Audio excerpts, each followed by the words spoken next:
Hello and welcome back to my channel. My name is Caitlin, and today we will be talking about the impacts of climate change on food security in the Caribbean. Don't forget to like and subscribe for more content like this. So let's break it down. What is climate change exactly?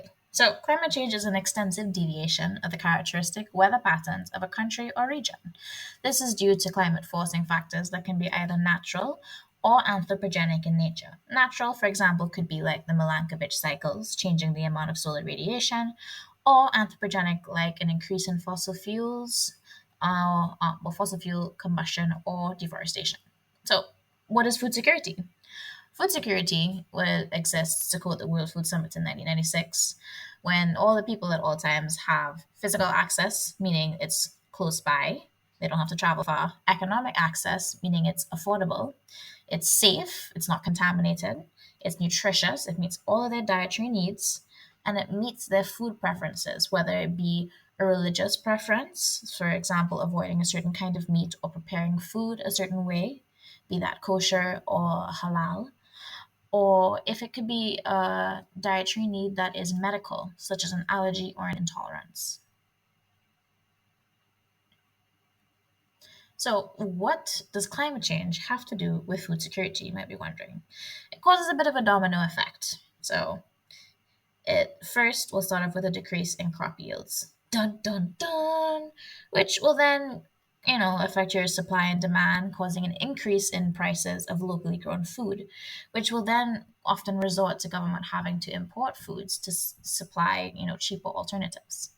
So, how does it affect the crop yields? You have changed weather patterns, which could decrease the predictability of wet and dry seasons, which is needed for growing certain types of crops. You have to plan things out.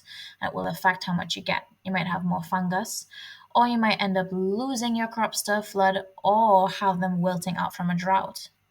So you can see some examples of how crops have changed over the years in Trinidad and Tobago here, and they're moving very quickly before you, I know. But you can see the general trends being either that there's a decrease or there is a plateau. So you can pause if you want to get a better look.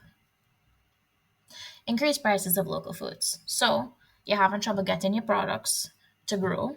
You might have trouble getting your water, things dying off, and you have, your supply and demand. And all of a sudden, all these prices are increasing, but you still have to provide for your family. And, because of that, is going to cause an increase in food or import bills. So if it is that farmers can no longer produce the same amounts of food at a cheaper or amount, then those in power will be forced to provide a cheaper alternative so that the persons don't starve. But this affects our food security in a different kind of way.